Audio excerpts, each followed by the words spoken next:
জীবনটা খুব সুখময় মনে হয় তখন, যখন প্রিয় মানুষটা পাশে থাকে। তার ছোট ছোট আবদার, খুনসুটি, যত্ন আর ভালোবাসা গাঢ়ভাবে হৃদয় স্পর্শ করে।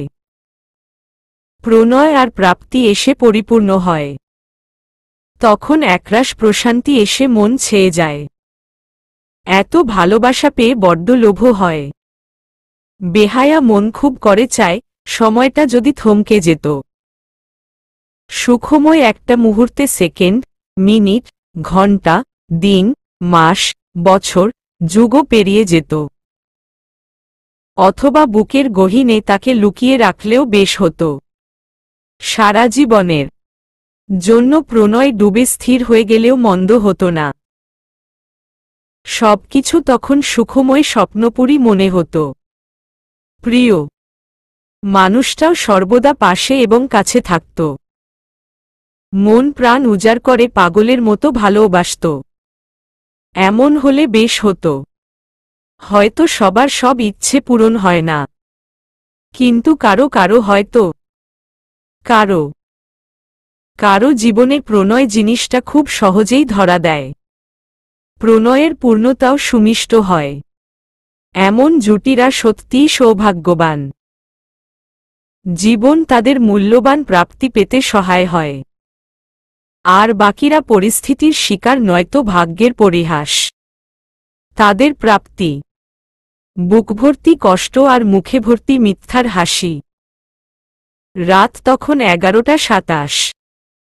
নিকষকালো রাত ধরণীকে আঁকড়ে ধরেছে। আকাশে চাঁদ তারারা গল্প জুড়ে দিয়েছে। ক্ষণিকে আবার মিটমিট করে উজ্জ্বলতা বাড়িয়ে উপস্থিতি জানান দিচ্ছে। কি সুন্দর প্রকৃতির একটা একটা সৃষ্টি, যে যার স্থানে নিদারুণ সুন্দর। কারো সঙ্গে কারোর তুলনা চলে না। রৌদ্রোজ্জ্বল দিনে সূর্য সুন্দর আর ঘন রাতের আধারে চাঁদ। ফুলেরা গাছে সুন্দর আর শিশুরা মাতৃক্রোড়ে। যে যার জায়গায় সৃষ্টিকর্তা নিখুঁতভাবে সাজিয়ে দিয়েছেন। ধরনীর নিয়মমাফিক সন্ধ্যার পরপরই পাখিরা নীড়ে ফিরে গেছে। তারা হয়তো ছানাদের আহার করিয়ে নিশ্চিন্তে ঘুমিয়ে গেছে। ছানাগুলোও মায়ের পেয়ে চুপটি করে আছে। শুধু ব্যস্ততা শেষ হয়নি মানব জীবনের। প্রয়োজনের তাগিদে যে যার আপন উদ্দেশ্যে ছুটে চলেছে। এই চলার অন্ত নেই। রাতে খেয়ে আলো মেঘকে ঘুম পাড়িয়ে রোদের পাশে এসে বসল। প্রশ্নের পাহাড় তুলে সব শুনে তবেই দুষ্টটা ঘুমিয়েছে। তার প্রশ্নেরও শেষ নেই।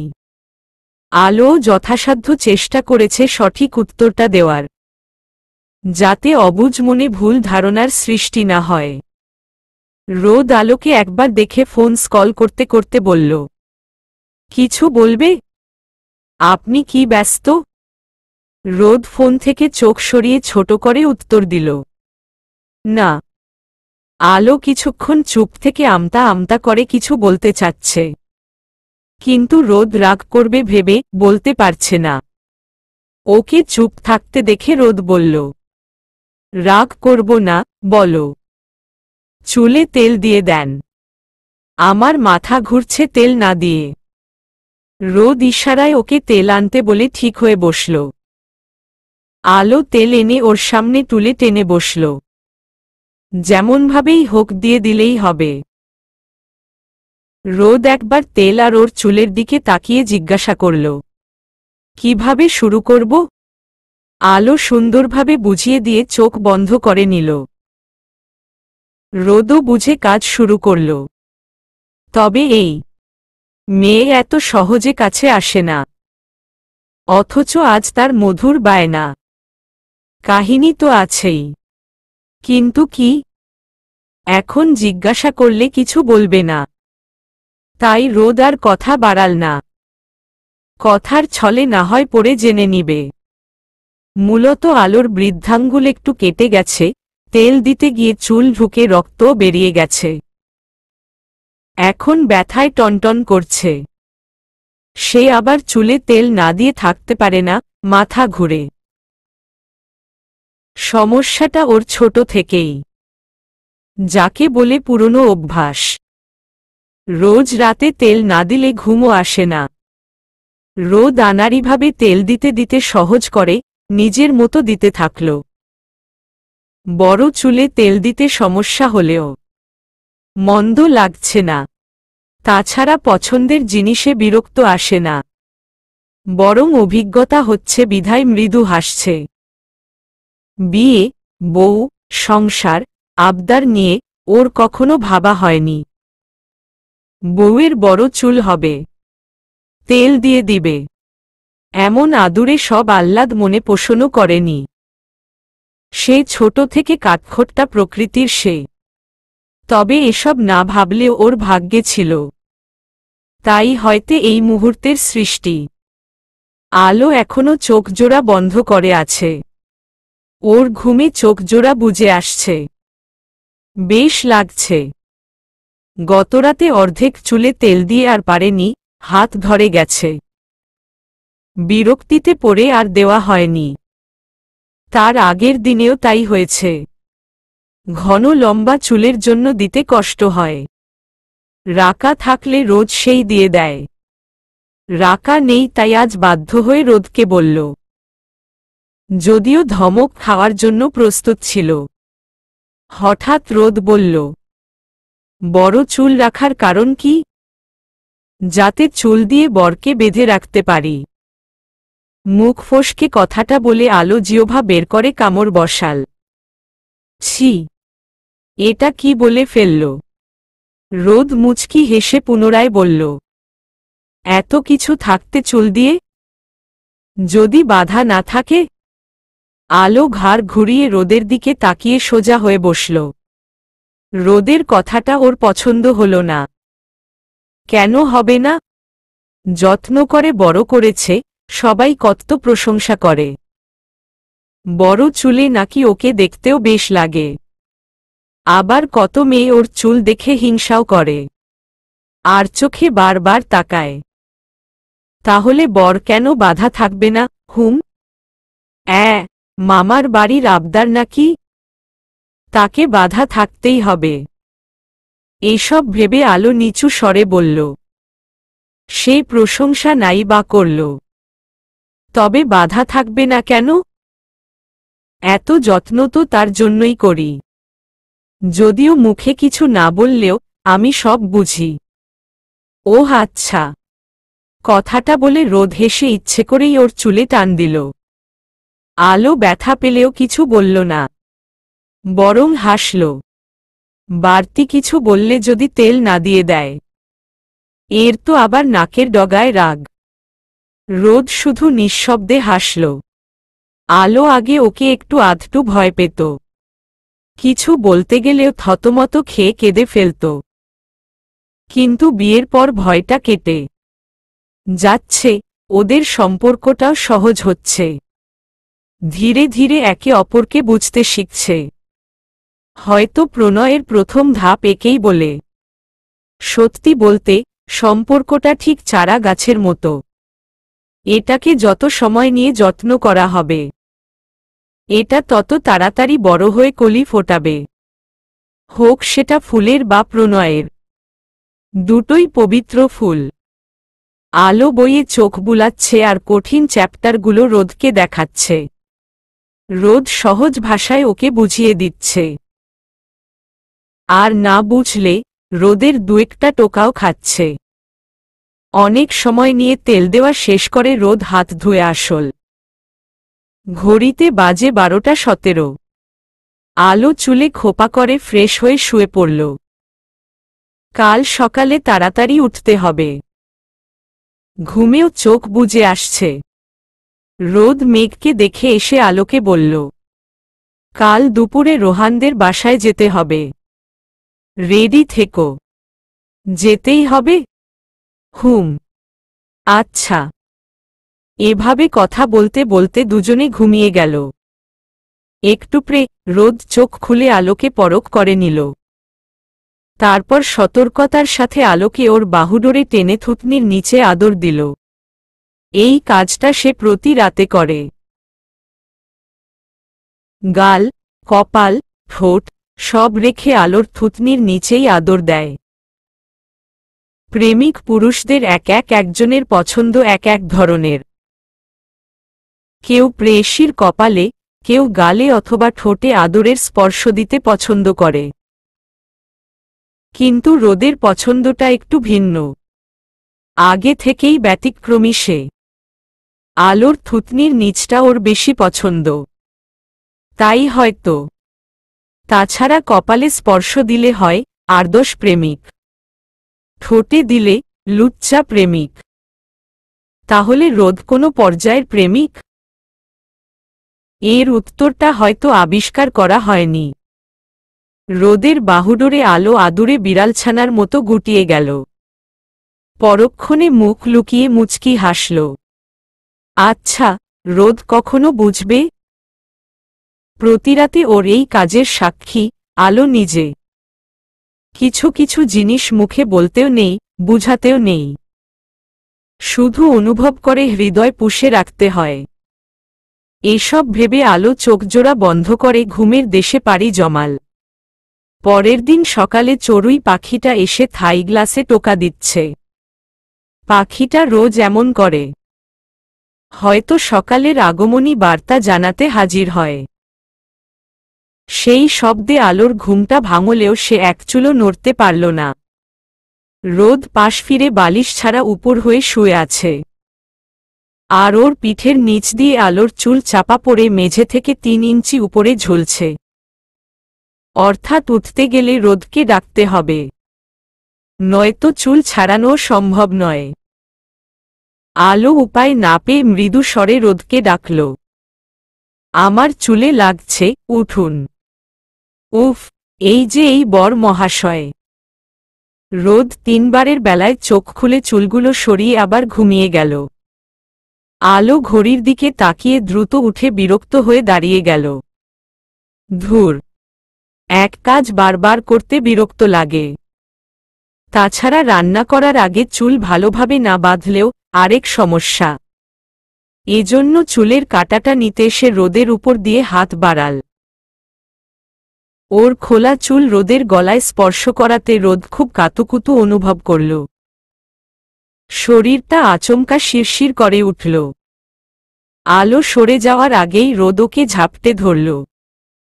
আলো ছাড়া পেতে জোর খাটাতে গেলে রোদ বলল, ঘুম ভাঙল কেন এলোকেশি? হুম, এখন তো শাস্তি পেতে হবে। মেয়েদের এত কাছে আসতে নেই, সরুন।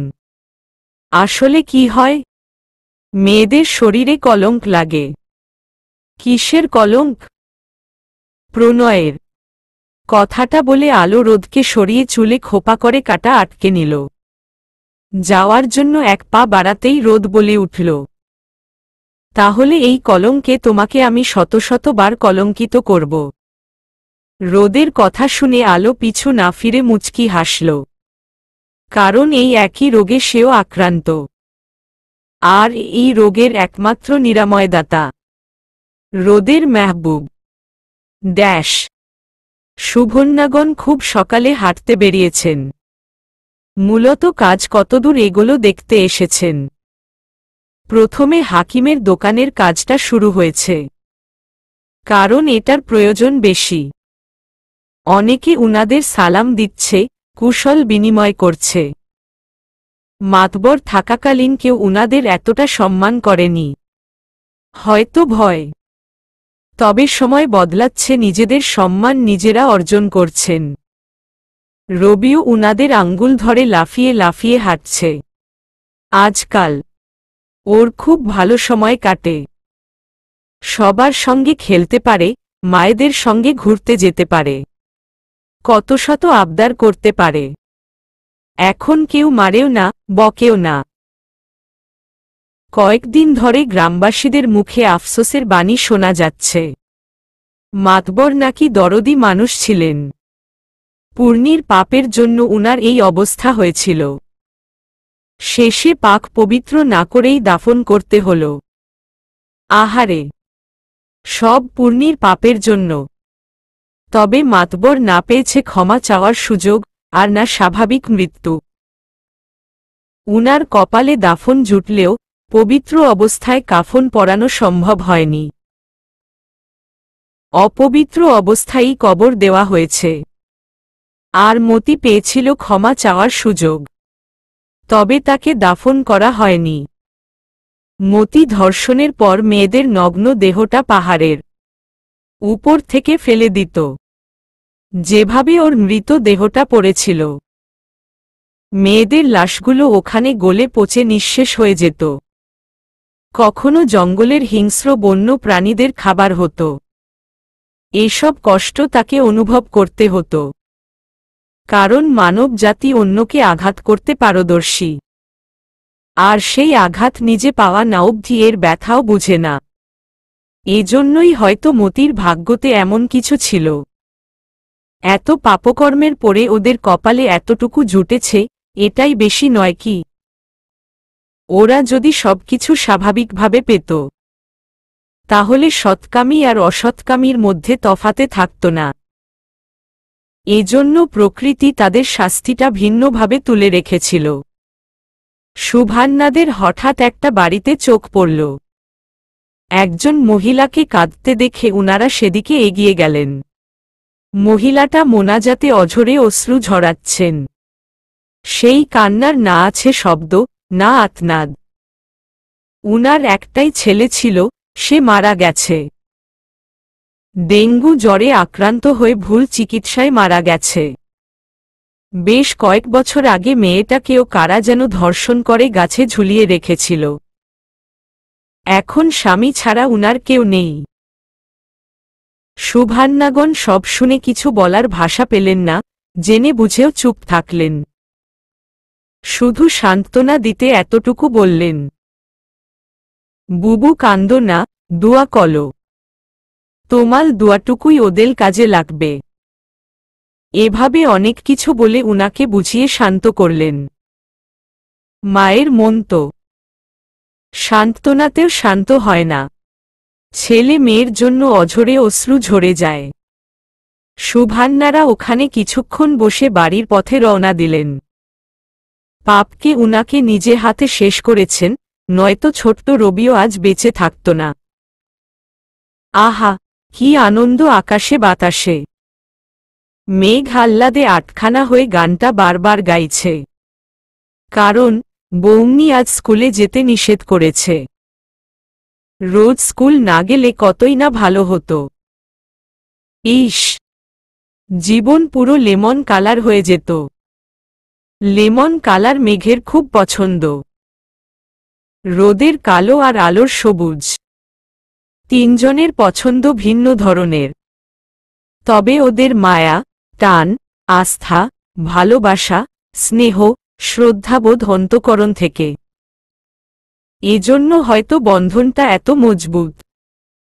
মেঘ এক হাতে ডোরা কেক খাচ্ছে আর অন্য হাতে বৌমনির ওড়না ধরে পিছু ঘুরছে। আম্মুর আঁচল ধরেও সে এভাবে ঘুরত অকারণে। এভাবে ঘুরতে ওর ভালো লাগে। সাথে বকবক তো আছেই। রোদ নাস্তা সেরে তাড়াতাড়ি ফিরবে বলে অফিসে গেছে। আলো হাতের কাজ সেরে মেঘের রুমে গেল। মেঘের সব কাপড় চোপড় অগোছালো হয়ে এদিক ওদিক পড়ে আছে। বই খাতার পৃষ্ঠা ফ্যানের বাতাসে উঠে ফোরফোর শব্দ করছে। রিমোট কন্ট্রোল প্লেন, গাড়িসহ হরেক রকমের খেলা মেঝেতে ছড়িয়ে আছে। কালার পেন দিয়ে টেবিলে আঁকিবুকি করা, এমনকি ওর পরিহিত টি শার্টেও। গতকাল রাতে বেডশিটে কলমের কালি ফেলে সে চিপায় লুকিয়ে রেখেছে, যাতে কেউ বকতে না পারে। কিন্তু এখন ওটা আলোকে বের করতে দেখে মেঘ জিহ্বায় কামড় দিয়ে দাঁত বের করে হাসল। আলো হেসে বলল, কলমটা দুষ্টু ছিল মেঘবাবু। এমনি এমনি এমন হয়েছে। আমি কিছু করিনি বৌমনি। আলো মুখ টিপে হেসে রুম গুছানো শুরু করল। আর মেঘ গাড়ির উপর বসে রুমে জুড়ে চালাতে শুরু করল। বাচ্চাদের বসে চালানো গাড়িগুলো যেমন হয় তেমনই। নীল রঙের গাড়িটা দেখতে খুব সুন্দর। রোদ ভাইয়ের কোনো আবদারই অপূর্ণ রাখে না। সাধ্যের মধ্যে যখন যা চায় তাই এনে হাজির করে। আর মেঘের আবদারের শেষ থাকে না। আলো রুম গুছাতে গুছাতে সূরা ইয়াসিনের কিছু আয়াত তেলাওয়াত করতে লাগল। মেঘও আলোর সাথে সাথে বলতে থাকল। তবে আলো পিছু ফিরে তাকাল না। নয়তো মেঘ লজ্জা পেয়ে বলা থামিয়ে দিবে। আলো এই কাজটা রোজ করে। সূরা ইয়াসিনের প্রথম 5টা আয়াত মেঘ না দেখে বলতে পারে। ওর বুলিতে শুনতেও বেশ লাগে। আলো এখন গান গাইলে মেঘও তাই করত। কিন্তু সে অবসর সময়টাকে এভাবে কাজে লাগায়। মেঘ প্রথম প্রথম খুব লজ্জা পেত, বলতে চাইত না। কিন্তু ধীরে ধীরে লজ্জা ভেঙ্গে আলোর সঙ্গে তাল মিলায়। মেঘ রোদকে সালাম দিতে লজ্জা পেত। কিন্তু এখন বিনয়ীভাবে রোদসহ আলোকেও সালাম দেয়। আলো ওকে বুঝিয়েছে, সম্মান করলে তবেই সম্মান পাওয়া যায়। সবাই ভালোও বলে। যদিও এটা প্রায় অনেক ছেলে মেয়েদের সমস্যা। নিজের বাবা মাকে সালাম দিতেও লজ্জা পায়। পরিবারে সালাম প্রচলিত থাকলে সমস্যাটা হয় না। ব্যাপারটা সহজ হয়ে যায়। অনেকে জেনে বুঝে শুধরায় না, কারণ লজ্জা। ছেলেরা গলা ছেড়ে প্রেমের গান গাইতে লজ্জা পায় না, অথচ শব্দ করে দুটো আয়াত বলতে লজ্জা পায়। যুগ হিসেবে এটা স্বাভাবিক। কারণ ছোট থেকে তারা নিজেকে এভাবে তৈরি করেছে। গাছ যেমন ফল তেমন। এ কথা তিতা হলেও সত্যি। এসব ব্যাপারে মেয়েরা আরও এক ধাপ এগিয়ে। খোলা চুলে একপাশে ওড়না নিয়ে মেকআপ করে ঘুরবে। রং ঢং করে ছাদে ছবি তুলে ন্যাকামিও করবে। অথচ বাবা মা সালাম দিতে গেলে লজ্জায় মরি মরি। এনার্জি শেষ। অনেকে বড় হয়ে বাবা মাকে কবে সালাম দিয়েছে তাও ভুলে গেছে। একজন সন্তানের জন্য এটা গর্বের কথা নয়। তবে লজ্জা কাটিয়ে বাবা মাকে বিনয়ীভাবে সালাম দিলে উনারা হয়তো কিছুক্ষণ থম মেরে তারপর সুন্দর করে উত্তর দিবে। মূলত থম মারার কারণ অবাক, খুশি, গর্বের সংমিশ্রণ অনুভূতি। এমন মুহূর্তে হয়তো উনাদের চোখে আনন্দের অশ্রু জমতে পারে। আর এটা হবে সন্তানদের প্রাপ্তি। হয়তো বড় ভাবি, বোন, ভাই, চাচি দেখে হেসে বলেও ফেলবে, কি রে পাম দিচ্ছিস, কিছু লাগবে? অতি ভক্তি কিন্তু চোরের লক্ষণ। উনাদের এমন কথায় থেমে গেলে চেষ্টা বৃথা। আজ হাসবে কালকে ঠিকই বলবে ছেলে মেয়েটা ভদ্র। আর ভালো কিছু করতে গেলে হাসাহাসি, কটু কথা, উপহাস পেরিয়ে সফলতা। প্রচেষ্টা এখানে মুখ্য বিষয়। তাছাড়া যার যোগ্যতা যত কম সে উপহাস করে তত বেশি। কারণ নিজে পারে না অন্যকে পারতে উৎসাহ দেয় না। এটা মস্তিষ্কে গেঁথে রাখা উচিত। আর সম্মান এমনি আসে না, এটা অর্জন করে নিতে হয়। হোক কর্মে বা ব্যবহারে। বিদ্রোহ অন্য ধর্মেরও আপু ভাইয়াও আমার গল্প পড়েন। এটা আমার সৌভাগ্য। তাই বলছি, আপনারা নিজেদের অভিবাদন বিশেষ বাক্যটি একইভাবে কাজে লাগাতে পারেন। কে বলছে মুখ্য কথা নয়। শিক্ষা নিতে চাইলে পিঁপড়ার থেকেও নেওয়া যায়। ভুল বললে অনুগ্রহপূর্বক মাফ করবেন। ক্ষুদ্র জ্ঞানের এই মানবীকে। আর দুঃখিত গল্পের মাঝে বিরক্ত করার জন্য। এখন বাজে 12টা 4। সূর্যটা রেগে প্রখরভাবে তাপ বাড়াচ্ছে। বাতাস নেই। গাছপালা থম মেরে নিজেকে পুড়িয়ে অন্যকে ছায়া দিচ্ছে। ভ্যাপসা গরম। ক্লান্ত পথিকরা গাছের ছায়ায় বসে জিরিয়ে নিচ্ছে। উফ! এতে যেন শরীর ও মন শীতল হয়ে যাচ্ছে। গাছের ডালে দুটো কাক বসে রক্ষে কণ্ঠে কাকা শব্দে ডাকছে। ওরা অভিযোগ জানাচ্ছে আজকের আবহাওয়ার জন্য। কালো কুকুরটা বসে জিহ্বা বের করে ধুঁকছে। গরমে সেও অতিষ্ঠ। সে তো রোগ, শোক, কষ্টের কথা বলতেও পারে না। তৃষ্ণার্ত পথিকরা ফুটপাতের শরবতের দোকানে ভিড় জমিয়েছে। লেবু, পানি, চিনি আর বরফের তৈরি সবরত। তাদের স্বাস্থ্যকর অস্বাস্থ্যকরের ব্যাপারে খেয়াল নেই। কড়া রোদে গলা শুকিয়ে কাঠ হয়ে গেছে। একটু ঠান্ডা পানি পেলেই যেন প্রাণটা বাঁচবে, মাত্র এক গ্লাসই তো। এতে আর কি হবে? কেউ বা ডাবের দোকানে দরদামে ব্যস্ত। বিক্রেতা দিচ্ছে না, ক্রেতাও ছাড়ছে না। দুপক্ষই নাছোড়বান্দা। বড় একটা কৃষ্ণচূড়া গাছের নিচে কলেজ, ভার্সিটির স্টুডেন্টরা হাতে ঠান্ডা পানীয় নিয়ে হৈহল্লায় মগ্ন। আজকের আবহাওয়াতে জনজীবন অতিষ্ঠ। কি আর করার, প্রকৃতি যে বড্ড রুষ্ট। আলো কাজ সেরে মেঘকে গোসল করিয়ে সেও করে নিল। একটুপ্রে রোদ বাসায় ফিরে ফ্রেশ হয়ে নিল। আলো তখন মেঘকে হালকা কিছু খাবার খাওয়াচ্ছিল। একটুপ্রে ওরা রোহানদের বাসায় যাবে। ওখানে কখন খাবে না খাবে ঠিক নেই। এজন্য বুদ্ধি করে কিছু খাইয়ে দিল, কারণ মেঘ ক্ষুধা সহ্য করতে পারে না। রোদ আলোকে দ্রুত রেডি হতে বলে ফোনে কথা বলতে লাগল। রোহান 8 বার ফোন দিয়েছে। কখন আসবে? দেরি হচ্ছে কেন? সমস্যা কি? এসব বলে পাগল করে দিচ্ছে। আলো মেঘকে রেডি করিয়ে সবুজ আর কালোর সংমিশ্রণের 3 পিস পরে নিল। চুলে সাধারণ খোপা করে মাথায় ওড়না টেনে দিল। ছোট একজোড়া দুল, গলায় চেইন, হাতে স্বর্ণের ব্যাচলেট আর একটা আংটি। রোদের পরিয়ে দেওয়া একজোড়া কালো পাথরের নূপুর। ঠোঁটে লিপবাম আর চোখে কাজল। স্বর্ণের গয়নাগুলো সে পরেই থাকে, বাড়তি হচ্ছে ওর কাজল আর লিপবাম। সচরাচর মেয়েরা বাসায় যতটুকু গয়না পরিহিত থাকে তেমন। রোদ উঠে আলোকে বামে ডানে এদিক ওদিক ঘুরিয়ে পর্যবেক্ষণ করে নিল। সব ঠিকঠাক দেখে সাদা শার্টটা পরতে পরতে খোঁচা মেরে বলল, কম খাবে, দিন দিন মুটিয়ে যাচ্ছ। ধন্যবাদ। রোদের উদ্দেশ্যে আলো বুঝতে পেরে কথা না বাড়িয়ে চলে গেল। সে উত্তর দিলে রোদ ওকে আরো খোঁচাতে থাকত, কি দরকার? রোদ মুচকি হাসল। না, মেয়েটা দিন দিন চালাক হয়ে যাচ্ছে।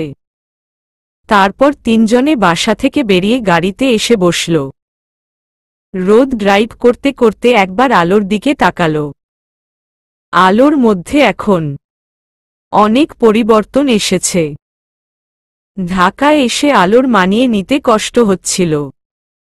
নির্মল বায়ুতে ছেড়ে ঢাকার দূষিত বায়ুর অচেনা শহর বলে হয়তো। পানিতে চুল ঝরে যাচ্ছিল দেখে খুব কেঁদেছিল। শ্যাম্পুর ব্যবহার আর এখানকার পানির জন্য সমস্যাটা হচ্ছিল। চোখে নিচে কালি জমে সিগ্ধ মুখটা চুপসে থাকত। কম ঝালের খাবার খেতে পারত না। কাঁচা মরিচ অথবা শুকনো মরিচ পুড়িয়ে ভাত খেত। আর রোদের থেকে পালাতে পারলে যেন জানে বাঁচত। কিন্তু এখন ধীরে ধীরে এই পরিবেশের সাথে মানিয়ে নিয়েছে। কামিজ পরতে আলোর সমস্যা হতো, সেও বুঝত। কিন্তু কিছু করার ছিল না। এখানে থামি চলবে না। ওকে কামিজে অভ্যস্ত হতে হতো। এখন চুলও আর ঝরে না। চুপসানো মুখে এখন স্নিগ্ধতার আভা স্পষ্ট। চোখ দুটো যেন মায়াগহ্বর। একবার আটকে গেলে মুক্তিপথ নেই। আগের তুলনায় স্বাস্থ্যের উন্নতি হওয়াতে দেখতেও বেশ লাগে। সময় আর নিজের চেষ্টায় আলো নিজেকে মানিয়ে নিতে সক্ষম হয়েছে। রিমিও খুব সাহায্য করেছে। মেঘের ডাকে রোদ ভাবনার ছেদ ঘটিয়ে তাকাল। ওরা দুজনে ফিসফিস করে আলোচনা করে কিছু বলার আগে রোদ বলল, হবে না। কি হবে না দাভাই? আইসক্রিম। রোদের কথা শুনে দুজনের মুখটা চুপসে গেল। পুরো কথা না বলতেই বুঝে গেল।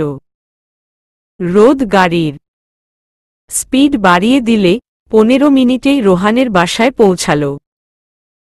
তিনজনে বাসায় প্রবেশ করে দেখে ওদের আগেই সবাই এসে গেছে। রোহানের বাসায় আজ সবার দাওয়াত। রোদ হাতের ফল মিষ্টি রেখে কুশল বিনিময় করে সোফায় বসল। রোহানের বাবা মা এসে ওদের সঙ্গে কথা বলল। রোহানের মা হেসে আলোর থুতনি ধরে আদুরে সুরে বললেন, তুমি আসলেই পাহাড়ি ফুল। আলো উনার প্রত্যুত্তরে মুচকি হাসল। এই কথার জবাবে কিছু বলা যায়? সে তো খুঁজে পেল না। উনি সবাইকে বসতে বলে রান্নাঘরের দিকে চলে গেলেন। রোহান উঠে দাঁড়িয়ে বলল, তোরা বস, আমি আসছি। আচ্ছা। রোহান ওর আম্মুকে কাজে সাহায্য করতে গেল। কাজের মেয়েটার জ্বর, এজন্য সব কাজ উনাকে করতে হচ্ছে। সোফাতে বসে রান্নাঘর দেখা যায়। আলো রোহানের কাজ দেখে উঠে সেদিকে গেল। রোহানকে জোর করে পাঠিয়ে দিয়ে নিজে হাতে হাতে কাজ করতে লাগল। সে জানে রোহানের আম্মুর 4 মাস আগে অপারেশন হয়েছে। উনি এখনও অসুস্থ। উনাকে সাহায্য করার জন্য রোদ আগে বলেছিল। তাছাড়া ওরা বসে থাকবে আর অসুস্থ মানুষটা কাজ করবে, এটা দৃষ্টিকটু। রোহানের আম্মু আলোর ব্যবহারে খুশি হয়ে রোদের দিকে তাকালেন। রোহান ঠিকই বলেছে, মেয়েটা রোদের জন্যই পারফেক্ট। তখন নিতু শোভনের দিকে তাকিয়ে মুখটা বিকৃত করে বলল, বলেছিলাম না মেয়েটা ভালো সাজতেন, এসব করে। গো মেয়ে, যেখানে যায় কাজের লোক হয়ে যায়। নিতুর হয়তো খেয়াল করেনি শোভনের পাশের রোদ আছে। ওর কথা রোদ স্পষ্ট শুনেছে। তবে জবাব দিল না, কারণ এটা সঠিক সময় নয়। শোভন মুখ কাচুমাচু করে নিতুকে চোখ রাঙাল। রিমি কিছু বলতে গেলে রোদ থামিয়ে দিল। বাকিরা গল্পের তালে থাকায় খেয়াল করেনি। আলো তখন তরকারি নিয়ে ডাইনিং টেবিলে রাখতে যাচ্ছিল। হঠাৎ কেউ দ্রুত গতিতে দৌড়ে এসে ওকে জড়িয়ে ধরল। সে তাল সামলাতে না পেরে হাতের কাচের বাটিটা মেঝেতে উচ্চ শব্দে আছড়ে পড়ল। আর গরম তরকারি গিয়ে পড়ল ওর পায়ে। এমন শব্দ শুনে সবাই ছুটে আসল। সবাই ভেবেছিল রোহানের আম্মু পড়ে গেছে। রোদ দ্রুত আলোকে চেয়ারে বসিয়ে দৌড়ে পানি এনে ওর পা চুবিয়ে দিল। রোহান বরফ এনে আলোর পায়ে ঘষতে লাগল। ইস, ফর্সা পায়ে ফোসকা পড়ে গেছে। রোদ রোহানের থেকে বরফ নিয়ে ফু দিচ্ছে আর আলতো করে বরফ ঘষে। যেন ব্যথা সে পাচ্ছে। তাছাড়া সে থাকতে বন্ধুকে বউয়ের পায়ে হাত দিতে দেওয়া যায় না। বেমানান দেখায়। আর রোহানের বাবা মাও এখানে উপস্থিত আছেন। উনারাই বা কি ভাববেন? যদিও উনারা খোলা দিলের অমায়িক মানুষ। তবুও পরিস্থিতি যেমনই হোক, বুঝে কাজ করা বুদ্ধিমানের কাজ। এত কিছুর পরেও আলোর এদিকে হুঁশ নেই, তার দৃষ্টি ভয়ে জড়সড় হয়ে দাঁড়িয়ে থাকা পূর্ণির দিকে। আলোবু ড্যাশ ডাকটা শুনে আলো ঘাড় ঘুরিয়ে দেখে সাবেদ মিষ্টির প্যাকেট হাতে দাঁড়িয়ে আছে। ওর চেনা। সাবেদ ভাই এখানে কিভাবে সম্ভব? আলো ছলছল নয়নে সেদিকে তাকিয়ে রইল। আলোবু ডাকটা শুনে সে চমকে উঠেছে। ওর অবুঝ মনটা ভেবেছিল ছেলে কণ্ঠে মকবুল ডাকছে। কিন্তু তা আর সম্ভব নয়। ওরা অন্য জগতের অধিবাসী। শত ডাকলেও ফিরবে না। কারণ মৃত্যুপুরীতে যাওয়ার পথ থাকলেও ফেরার পথ নেই। আর সৃষ্টিকর্তা ফেরার পথের সন্ধানও দেননি। দিলে হয়তো সবাই সবার আপনজনকে ফিরিয়ে আনত। মৃত্যুর শোক কাউকে অনুভব করতে হতো না। মুনরা আলোর খুব কাছের বিধায় সে এখনো আশা করে ওরা ফিরে আসুক, আদুরে সুরে ওকে ডাকুক। আফসোস, এটা হবার নয়। তবে পূর্ণীদের দেখে আলো হতবাক। ওর মাথায় অনেক প্রশ্ন করা নাড়ছে, সব শোনার জন্য ছটফট করছে। রোদ ব্যাপারটা আন্দাজ করেছে, এজন্য কিছু না বলে নিজের কাজে মন দিল। যা হওয়ার হয়ে গেছে, কিছু বলেও আর লাভ হবে না। রোহান বারবার রোদের দিকে তাকাচ্ছে, কারণ রোদের চোখ দুটো লালবর্ণ হয়ে গেছে। রাগে নাকি কষ্ট পাচ্ছে? কি আশ্চর্য! পা পুড়েছে আলোর আর কষ্ট পাচ্ছে রোদ। একেই কি বলে আত্মার টান? অটুট বন্ধন, নাকি ভালোবাসা নামক ব্যাধি? এদিকে আলোর পা দেখে মেঘ কাঁদতে লাগল। ওর ফর্সা গাল বেয়ে ফোঁটায় ফোঁটায় ঝরে যাচ্ছে অঝোর শ্রাবণ। ক্ষণিকেই চোখ, মুখ, নাক লাল করে একাকার অবস্থা। সে দৌড়ে গিয়ে বসে ফু দিতে দিতে হেঁচকি তুলে বলল, বৌমনি, খুব কষ্ট হচ্ছে? কথাটা বলে শব্দ করে কাঁদতে লাগল। ব্যথাটা যেন সে পাচ্ছে। মেঘকে কাঁদতে দেখে আলোর খেয়াল আসল এবং পায়ের জ্বালাপোড়া টের পেল। এতক্ষণ সে পূর্ণীদের ভাবনায় বিভোর ছিল। আলো মেঘকে কাছে টেনে জোরপূর্বক হেসে বলল, এভাবে কাঁদে না সোনা পাখিটা। আমি ঠিক আছি, তুমিই দেখো। আর কষ্ট পেলে কেউ হাসে, হুম? মেঘ ফুপাতে ফুপাতে চোখ ডলে নাক টেনে উত্তর দিল, এটা তোমার ভালো হাসি না, বৌমনি। আমি সব বুঝি। এ কথা শুনে আলো মেঘের চোখ মুছিয়ে আদর দিল। ছোট্ট মেঘ কি ক্ষণিকেই বড় হয়ে গেল? সে বুঝল কিভাবে? পোড়া পানিয়ে কারো মুখে তৃপ্তির হাসি আসে না। পায়ের জ্বালাপোড়ায় ওর কষ্ট হচ্ছে, খুব কাঁদতেও ইচ্ছে করছে। তবুও সে নিজেকে স্বাভাবিক রাখার চেষ্টা চালাচ্ছে। কারণ এমনিতেই একজন থম মেরে গেছে, আরেকজন কেঁদে একসা। কিছু বললে এ দুজনের পাগলামি বেড়ে যাবে। তারপর আলো কত কি বলে আদর দিয়ে মেঘকে থামাল। আর সবাই প্রাণ জুড়িয়ে দৃশ্যটা দেখল। ওরা সম্পর্কে দেবর ভাবি হলেও দেখে মনে হয় মা ও ছেলে। নিদারুণ এক মিষ্টি সম্পর্কের মেলবন্ধন। তখন পূর্ণি এগিয়ে এসে ধরা গলায় বলল, ও হালবু, তুমি সত্যিই একানে? হুম, তোরা? আমলা পালিয়ে এসেছি।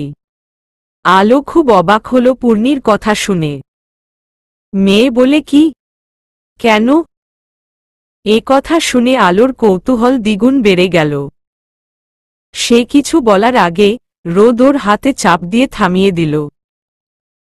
আর ইশারায় বোঝাল, পরে জানতে। এটা সঠিক অবস্থান নয়। তাছাড়া দুর্বলতা সবার কাছে প্রকাশ করতে নেই। একজনের দুর্বলতা হতে পারে অন্যজনের হাসির খোরাক। আলো বুঝে এক পলক সাবেদের দিকে তাকাল। সাবেদ মৃদু মাথা নাড়িয়ে পূর্ণিকে তাড়া দিয়ে রান্নাঘরে চলে গেল।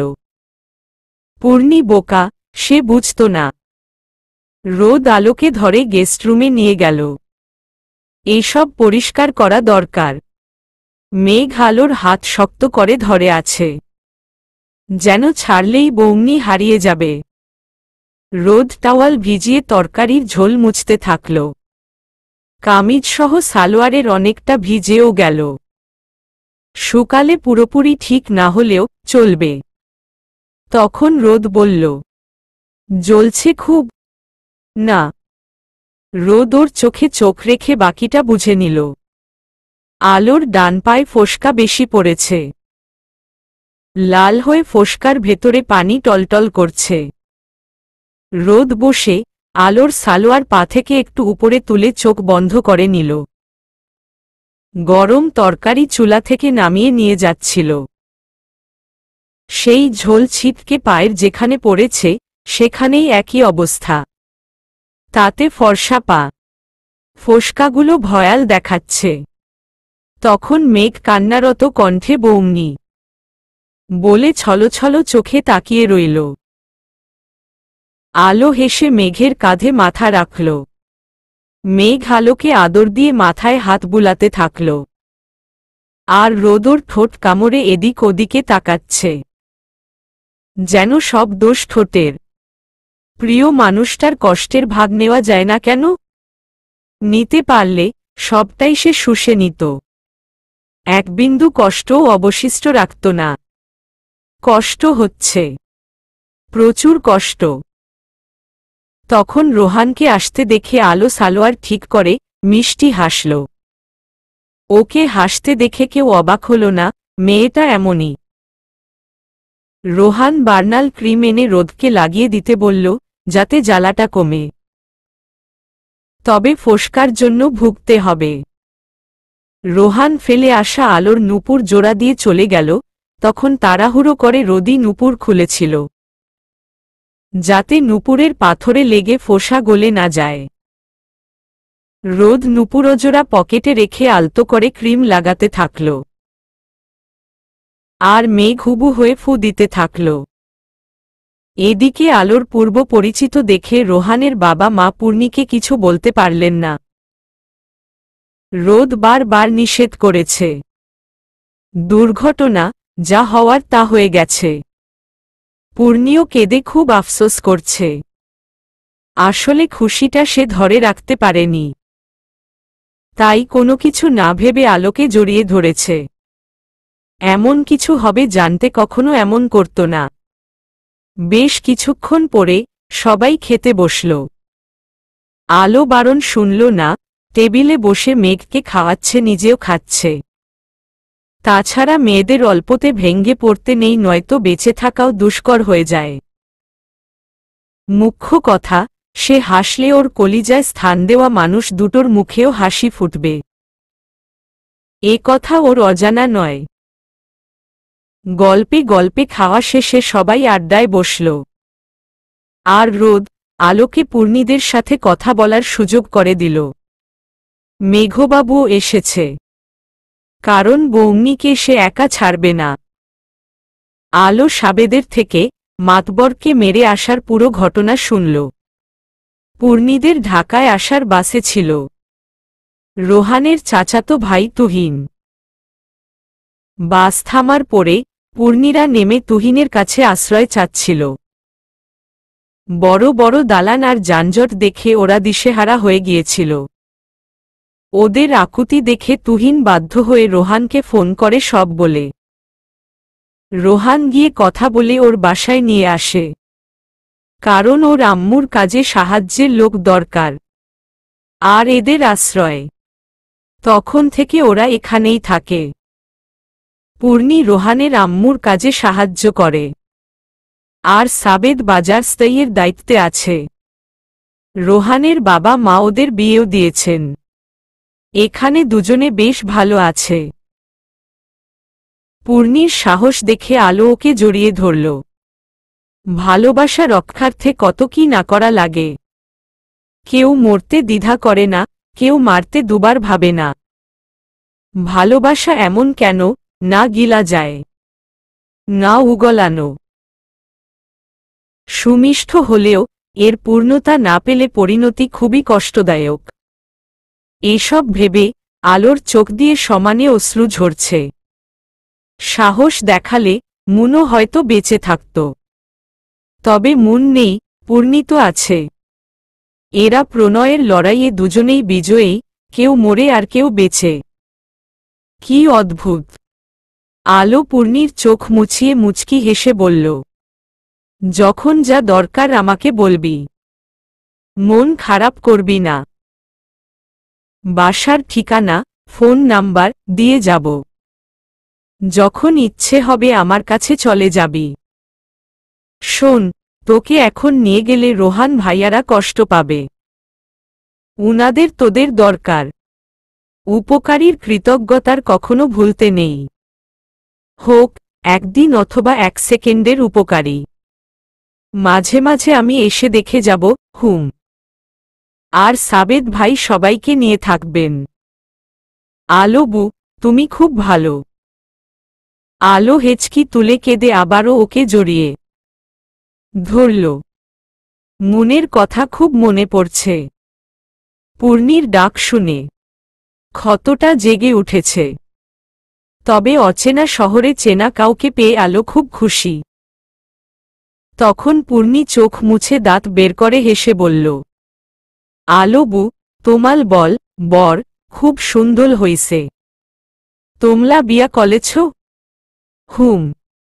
তখন জাবেদ মেঘের গাল টেনে বলল, এটা কে বু? আমার কলিজা। পূর্ণি আর জাবেদ মেঘকে কাছে টেনে আদর করে দিল। ওরা জানে এই পুচকে আলোর দেবর। এদিকে বন্ধুদের হৈহল্লা শুনে আলোরাও বেরিয়ে আসল। সব বন্ধুরা মিলে আড্ডা দিচ্ছে। রিমির আজকাল খুব ব্যস্ত সময় যাচ্ছে। আলো খুঁড়িয়ে হেঁটে রিমির পাশে গিয়ে বলল, আপু, আমি আপনাকে কষ্ট দিয়েছি?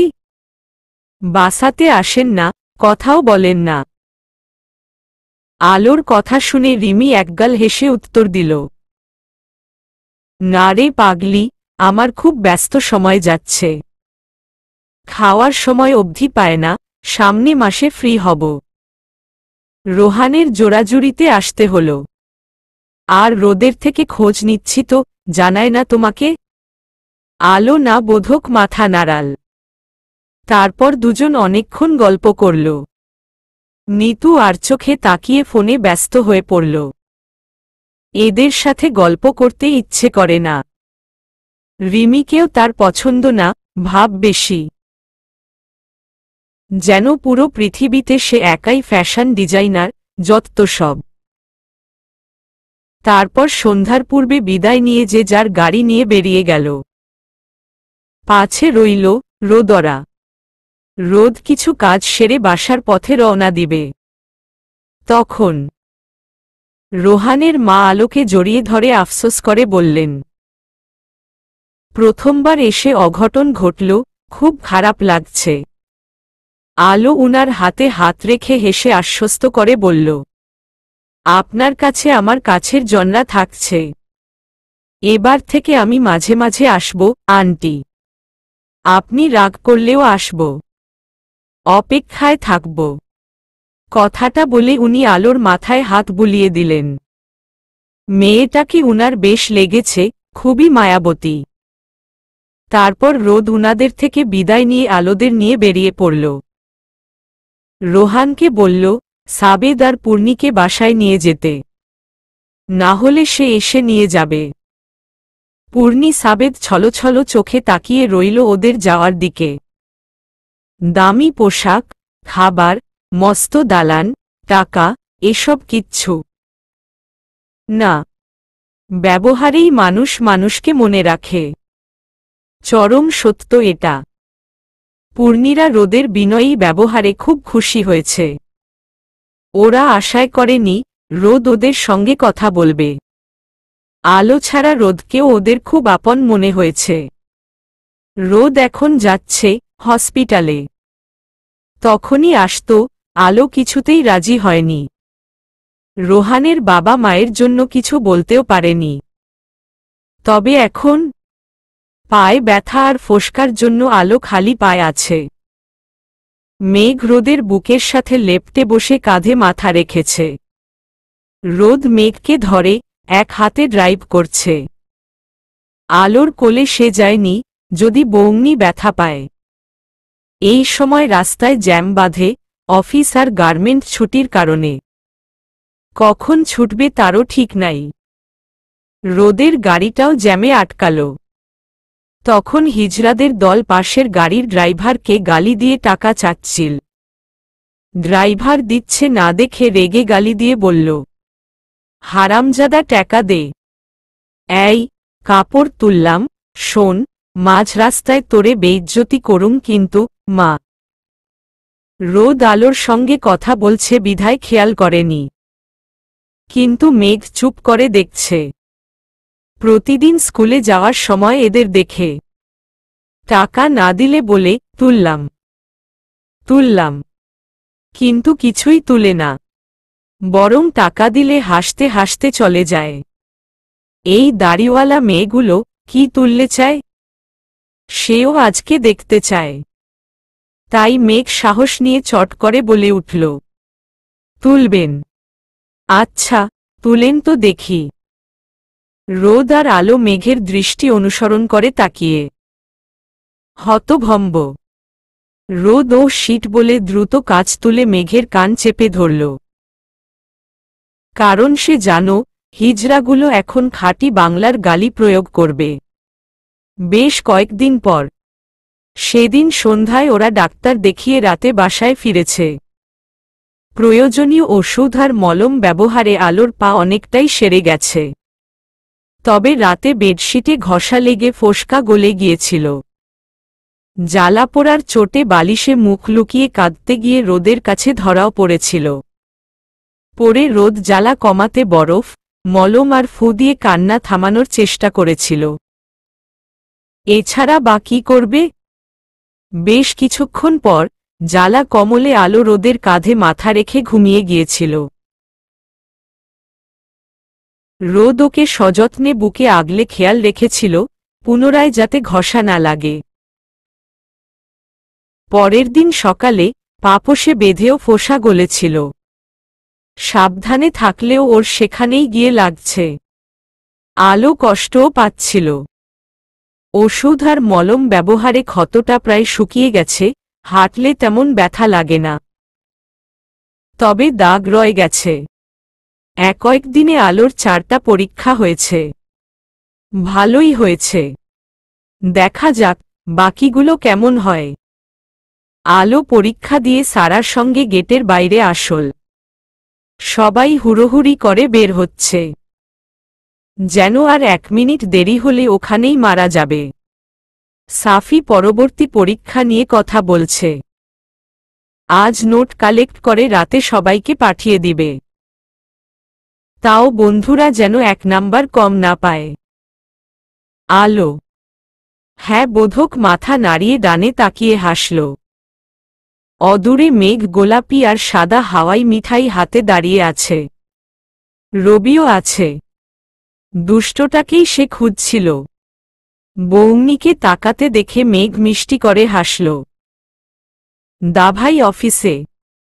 তাই স্কুলে থেকে ফিরে ফ্রেশ হয়ে বৌনিকে নিতে এসেছে। রোজ আসে, বারণ শুনে না। কেন শুনবে? ওর দায়িত্ব আছে না? মেঘ দৌড়ে গিয়ে ওদের উদ্দেশ্যে করে বলল, পরীক্ষা ভালো হয়েছে? তোমরা সব লিখেছ তো? ওরা একে অপরের মুখ তাকাতাকি করে নিঃশব্দে হাসল। দুষ্টুটার এত পাকা পাকা কথা। তখন সারা উত্তর দিল, হ্যাঁ জান। আর শোনো, চলো আমি আর তুমি বিয়ে করে ফেলি। সারার শুনে মেঘ ভ্রু কুঁচকে নিল। মেয়েটা খুব পচা দেখা হলেই জান বলে। লজ্জা নেই? আর বৌমনির সামনে এসব বলে? পচা মেয়ে। সে তো পুতুলের মতো একটা মেয়েকে বিয়ে করবে, যাতে বউকে খুব মারতে পারে। বউ কথা শুনলেও মারবে আর না শুনলেও মেরে আবার আদরও করবে। হুম। বউ কাঁদলে তাকে চকলেট দিয়ে বলবে, ইস কাঁদে না। কাঁদে না বউ, নাও চকলেট খাও। এবার কাঁদলে তোমাকে ডাস্টবিনে ফেলে আসব। কিন্তু বউ বড় হলে উল্টে ওকেই মারবে। কান ধরিয়ে দাঁড় করিয়েও রাখবে। না, দরকার নেই বাবা।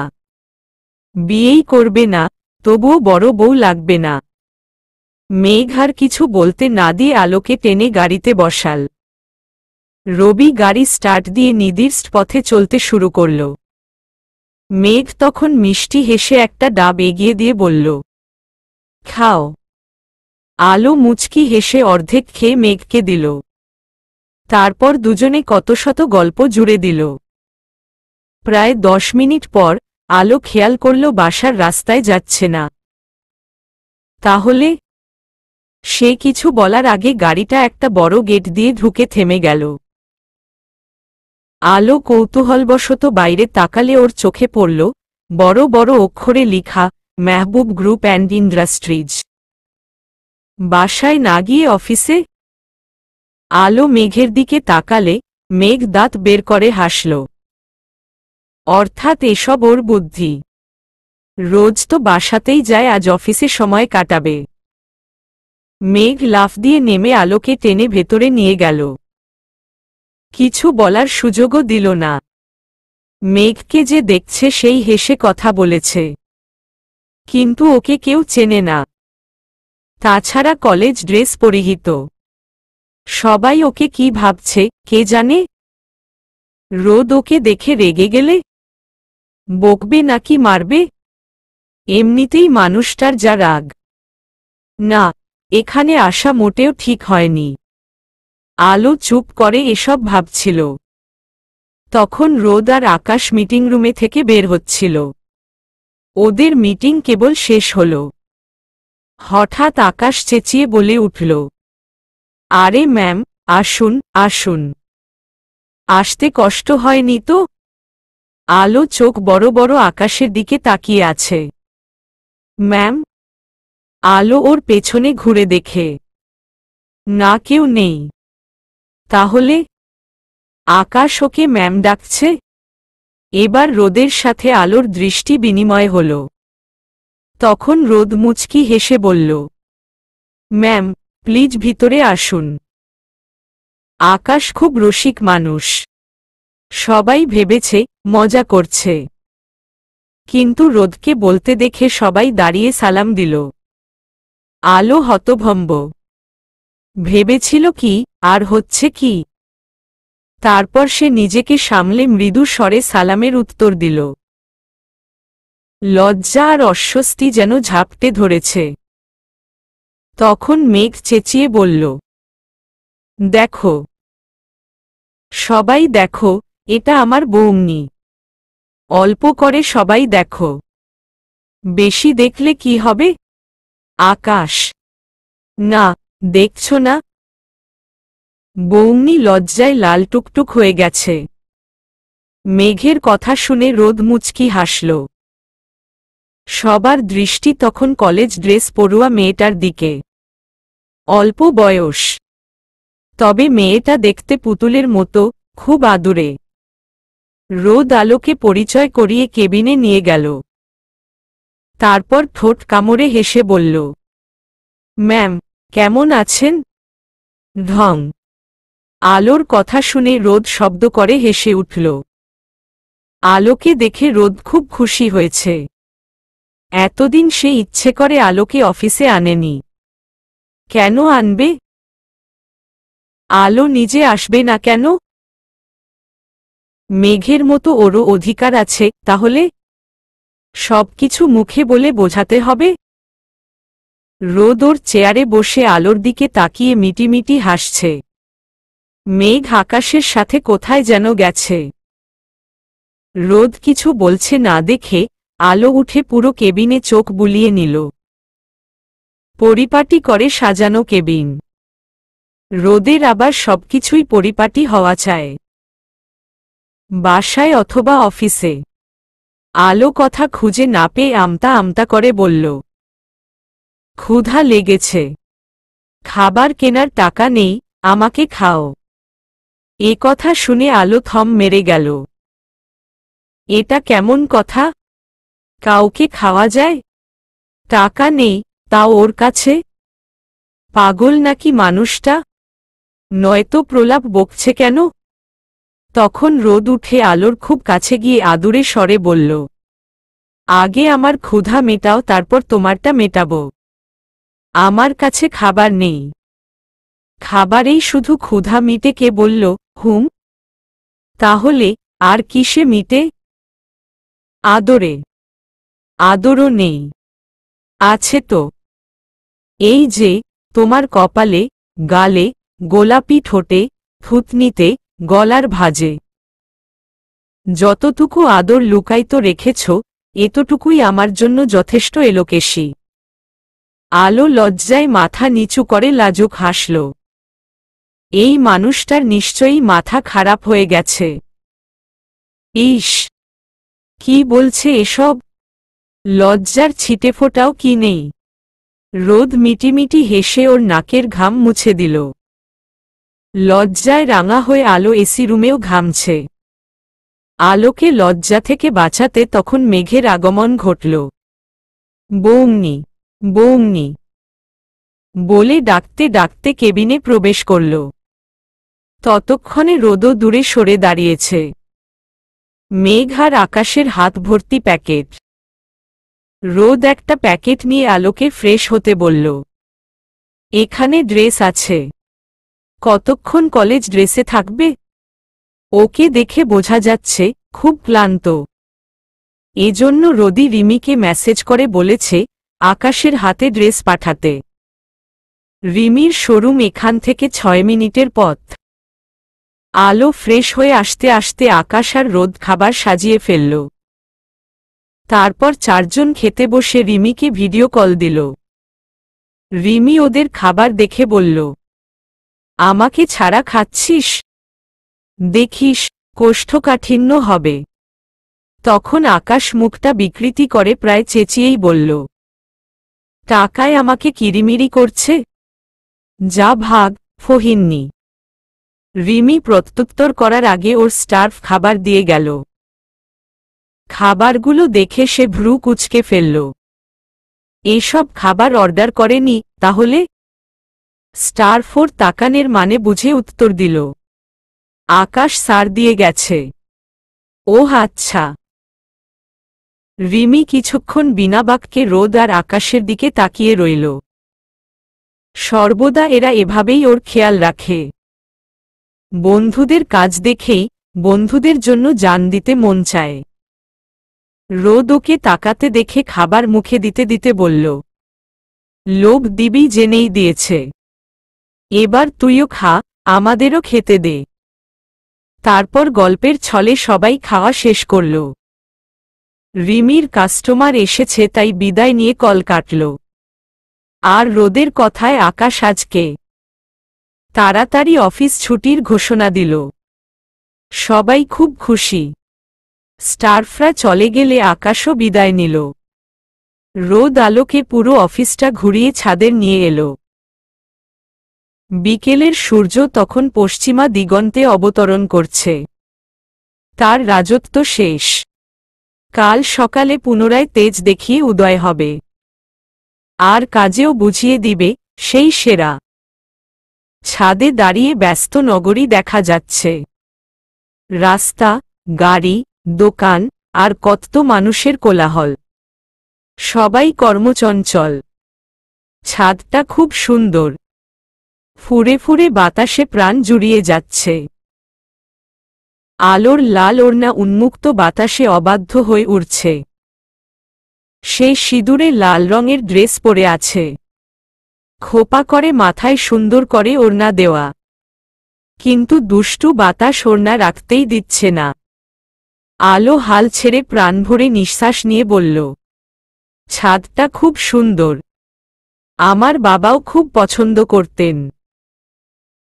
আমি আর বাবা এখানে অনেক সময় কাটিয়েছি। মনে পড়ছে বাবার কথা? সব সময়ই পড়ে। উনাদের মৃত্যুটা স্বাভাবিক নাকি? স্বাভাবিক। আম্মু জানত না সিলিন্ডার লিক করেছিল। আব্বু আম্মু দুজনেই কথার ছলে চা বানাতে রান্নাঘরে গিয়েছিল। চুলা অন করতেই বিস্ফোরণটা ঘটেছিল। তারপর আলো আর কিছু বলার সাহস করল না। মুখ্য কথা, বাড়তি কিছু বলে রোদের কষ্ট বাড়াতে চাচ্ছে না। থাক না, কিছু অজানা। মেঘ চুপ করে বসে রোদের ফোনে গেম খেলছে। মাঝে মাঝে বিরক্তিতে ভ্রু কুঁচকে ফেলছে। হয়তো বারবার চেষ্টা করেও হেরে যাচ্ছে। রোদ রেলিং ঘেঁষে দাঁড়িয়ে সামনে দৃষ্টি রেখে বলল, তোমার বাবা মাকে খুঁজতে ইচ্ছে করে না? উহুম, না। কেন? সব প্রশ্নের উত্তর থাকে না। আমি আপনাদের নিয়ে বেশ আছি। তাছাড়া জীবনে অনেক ধাক্কা খেয়েছি। এখন বাবা মাকে খুঁজতে গিয়ে আবার ধাক্কা খেলে হয়তো আমি আর বাঁচব না। নিরপেক্ষ কিছু ভাবো। আলো কিছুক্ষণ চুপ থেকে ছলছল চোখেও হাসি ফুটিয়ে বলল, যাকে আমি দাদিমা বলে জানতাম, উনি আমার রক্তের কেউ নন। আমার বাবা মাকে? তাও জানি না। হয়তো মেয়ে বলে বাবা মা ফেলে গিয়েছিল, নয়তো দাদিমা কারো থেকে ছিনিয়ে এনেছে, নতুবা দাদিমাকে স্বইচ্ছায় কেউ দিয়ে গেছেন। এমন কিছুই হবে। আমি বাবা মাকে ছাড়া এতদিন বেঁচে ছিলাম, এখনও আছি। নিজেকে মানিয়ে নিয়েছি, তাই ভবিষ্যতেও সমস্যা হবে না। তাছাড়া পুরনো ক্ষতকে জাগ্রত করার ইচ্ছে, ধৈর্য, সাহস কোনোটাই আমার নেই। আমি সৃষ্টিকর্তার হুকুমে জন্ম নিয়েছি, ভাগ্যের জোরে দাদিমার কাছে, তারপর অনাকাঙ্ক্ষিত এক ঘটনায় এখন আপনার কাছে। আপনিও কি? রোদ পকেটে হাত গুজে ওর কথাগুলো শুনছিল। ভীতু মেয়েটা গুছিয়ে কথা বলতেও শিখে গেছে। কঠিন কঠিন কথা কত সহজে বলে দিল। তবে শেষ প্রশ্নের জবাবটা রোদ ওর দিকে না তাকিয়ে বলল, উত্তরটা তোমার অজানা নয়, শুধু মস্তিষ্ক এবং মনে স্পষ্টভাবে গেঁথে নাও। তুমি মেঘের বৌনি আর আমার কেউ, নিতান্তই কেউ। তাই তুমি এই সম্পর্ক ছিন্ন করতে পারবে না। আর আমি বেঁচে থাকতে তো নয়ই। রোদের কথা শুনে আলো মনে মনে বেশ কবার আওড়াল। কেউ? এই কেউটা কি? ওর প্রণয়ী, অর্ধাঙ্গিনী, ভরসাস্থল, নাকি হৃদমোহিনী? যদিও উত্তরটা সে জানে, বুঝে, মানে এবং বিশ্বাসও করে। অস্পষ্টভাবে রোদ না বলা কথাটা জানিয়ে দিল। যেখানে ওর চোখ গাঢ় অনুভূতির কথা জানান দেয়, সেখানে মুখে বলাটা বিলাসিতা। বুদ্ধিমান মানুষরা একথায় কাজ সারে, হোক সেটা পেঁচিয়ে বা স্পষ্টভাবে। রোদের মনোভাব বুঝে আলো মুচকি হেসে মনে মনে বলল, এটাই বুঝি এলোকেশীর প্রণয়ের পূর্ণতা। বেলা শেষে তুমি নামক প্রাপ্তিটা আমি পেয়েই গেলাম, প্রিয়। ড্যাশ। দিন যায়, মাস যায়, দেখতে দেখতে বছর গড়িয়ে যুগও পেরিয়ে যায়। সময় বহমান, গুটি গুটি পায়ে এগিয়ে যাওয়াই তার কর্ম।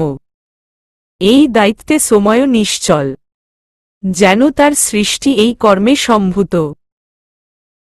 মানব জীবনে সুখ দুঃখের গণ্ডি স্থির নয়, এটা পালা ববলের অনবদ্য খেলা। সুখ আসলে মনে হয়, উফ, পৃথিবীটা এত সুন্দর কেন, সুখপূর্ণ রঙিন ভুবন। আর কষ্ট পেলে মনে হয়, এই বুঝি মরেই যাব। কষ্টের করাঘাত বড্ড নির্মম, এই কষ্ট প্রাণে সহে না।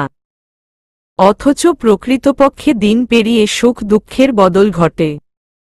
পরিস্থিতি মোতাবেক জীবনও নির্দিষ্ট পথে চলতে থাকে। শুধু স্মৃতির পাতায় এসে জমা হয় অনাকাঙ্ক্ষিত মানুষদের আনাগোনা আর গুটি কয়েক অব্যক্ত গল্পকথা। আর এই জীবনের সুখ দুঃখের মধ্যস্থলে সৃষ্টি, পাপকর্ম। কেউ সুখে পাপে লিপ্ত, কেউ বা দুঃখে। তবে সময় সুখ দুঃখের কোনো ভেদাভেদ বুঝে না, চেনেও না সুখ দুঃখের মর্মজ্ঞ। শুধু জানে সঠিক সময়ের আগমনে সবার কর্মফল বুঝিয়ে দেওয়া। যে জিনিস যত মূল্যবান তার চাহিদা তত বেশি। কথাটা চরম সত্য।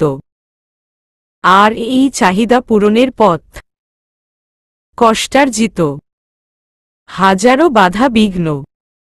তবুও এটা সবার চাই।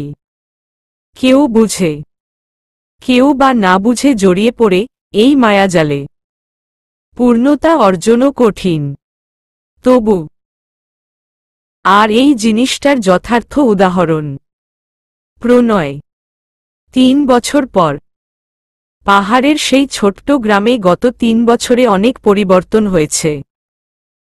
চিকিৎসালয়, স্কুল, মসজিদ এবং বাজার তৈরি হয়েছে। চাকচিক্যময় সৌন্দর্যে পরিপূর্ণ না হলেও চলার উপযুক্ত।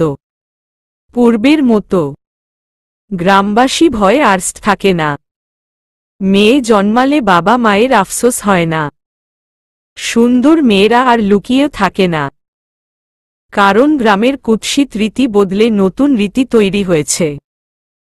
এই গ্রামে অনাবিল সুখরা এসে হানা দিয়েছে। গুমোটপূর্ণ পরিবেশ ছেড়ে আনন্দমুখর এক পরিবেশ সৃষ্টি হয়েছে। গত ৩ বছর পর আলো আবার এসেছে ওর গ্রামে। সব পরিবর্তন দেখে খুশিতে কেঁদেছে। তবে ওর চেনা অনেক মানুষ নেই।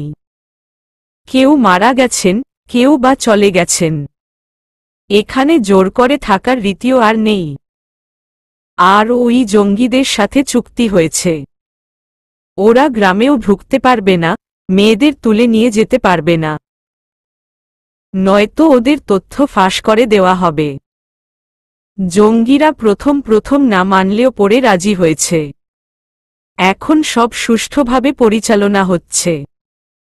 বন্য পাখিরা যেমন দীর্ঘদিন খাঁচায় থেকে মুক্ত হলে পাগলের মতো উড়ে আনন্দ প্রকাশ করে।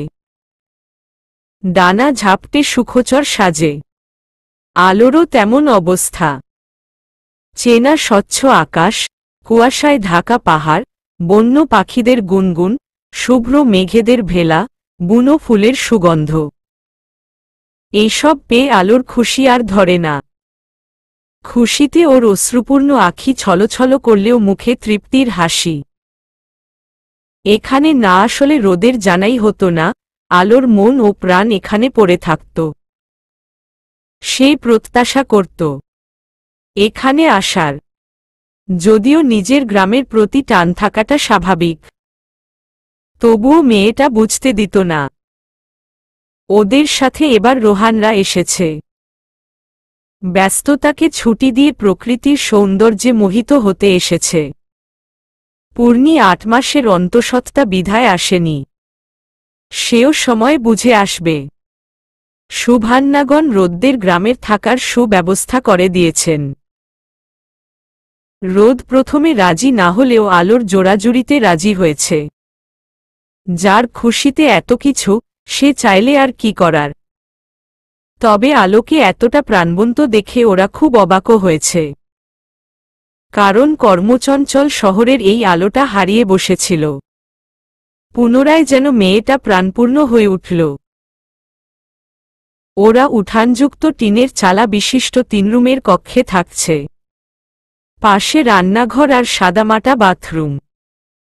এটা অতিথিশালা। প্রয়োজনীয় টুকিটাকি জিনিস দিয়ে সাজানো। বাড়িটা দেখতেও বেশ। রোদরা এক রুমে বসে আড্ডা দিচ্ছে।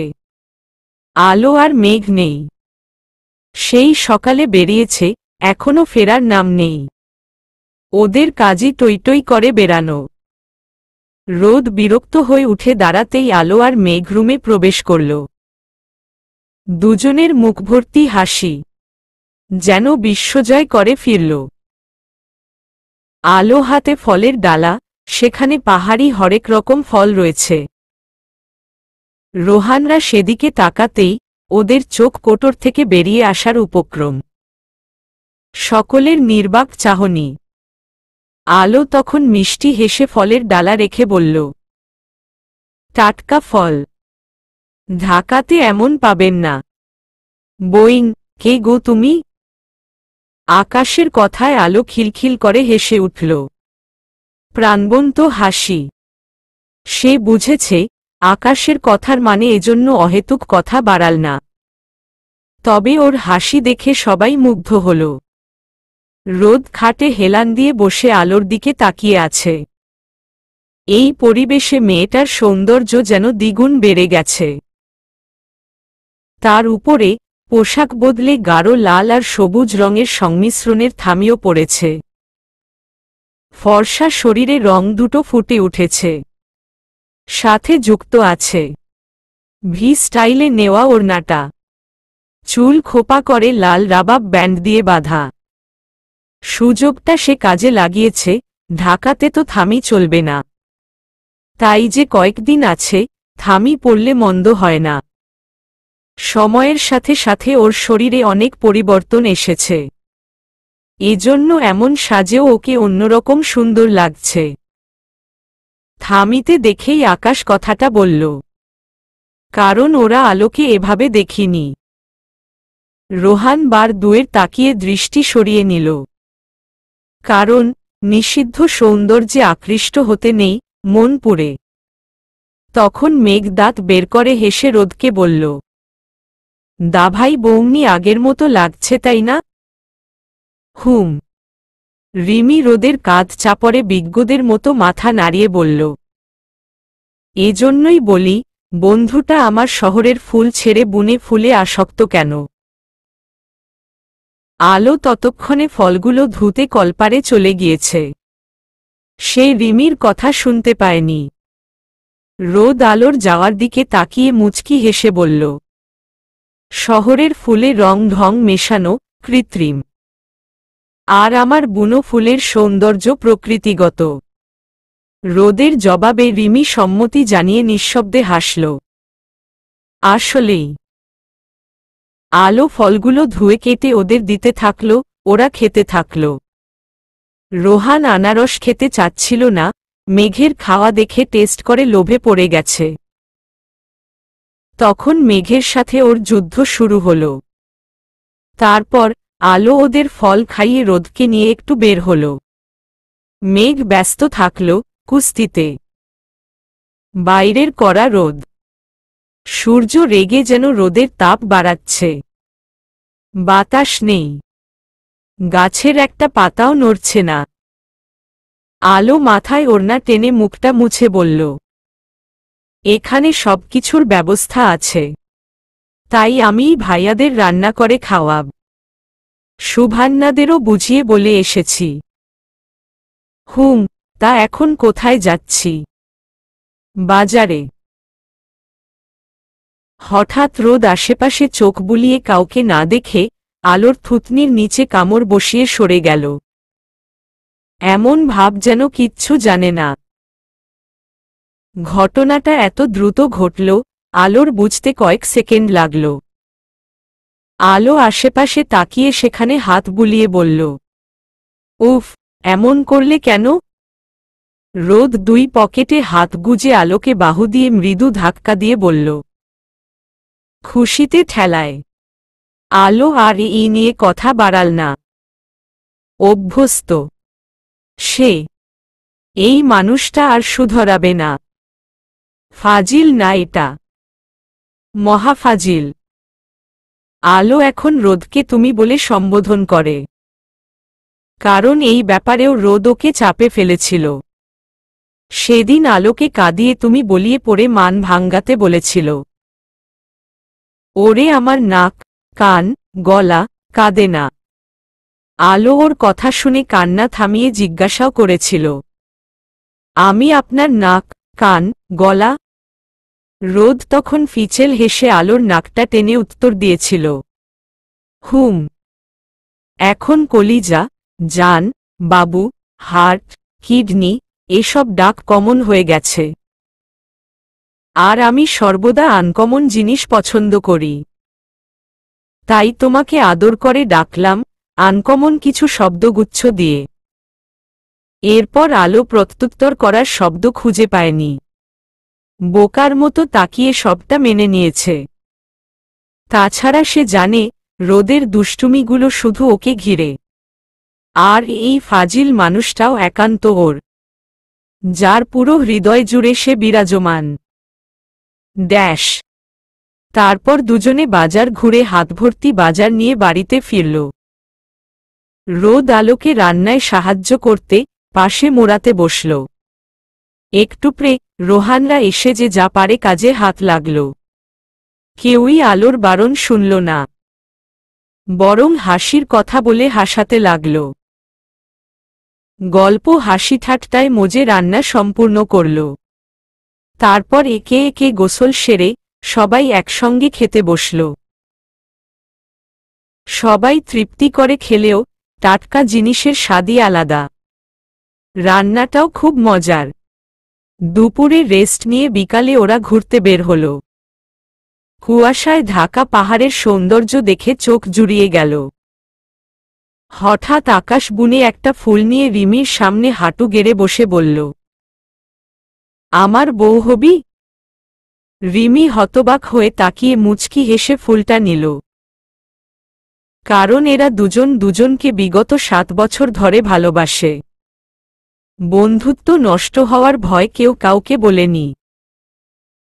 কারণ ওদের বন্ধুত্বে শর্ত ছিল, প্রেমজনিত কারণে কেউ বন্ধুত্ব নষ্ট করতে পারবে না।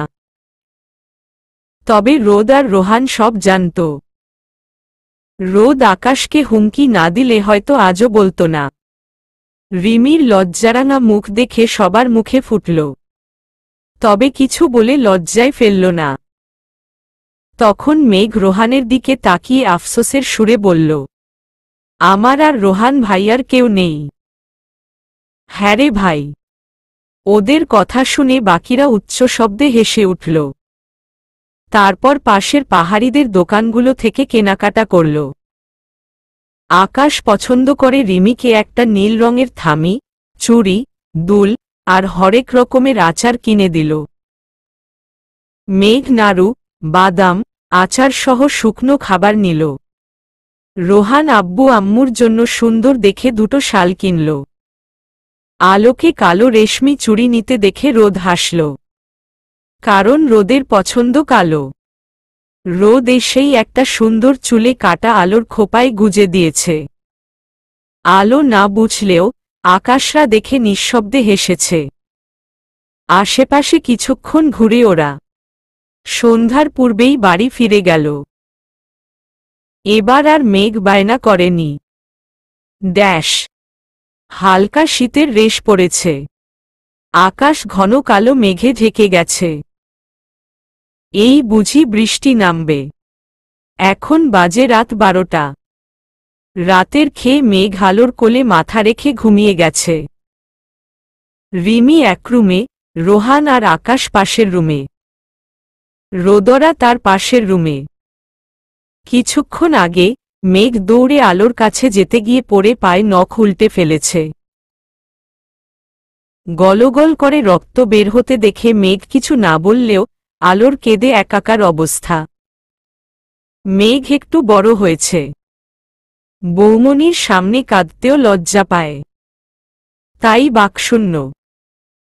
কিছুক্ষণ পর আলোকে কাঁদতে দেখে মেঘ ধরা গলায় বলল, বৌমনি ব্যথা কমে গেছে। বাচ্চারা আগে কার কাছে ধরা পড়ে মেঘবাবু? মায়ের কাছে। আমি কে? আমার আরেকটা মা। কথাটা বলে মেঘ ছলছল চোখেও মিষ্টি হাসল। আলো মেঘের চোখ মুছিয়ে মাথায় হাত বুলিয়ে ঘুম পাড়িয়ে দিল।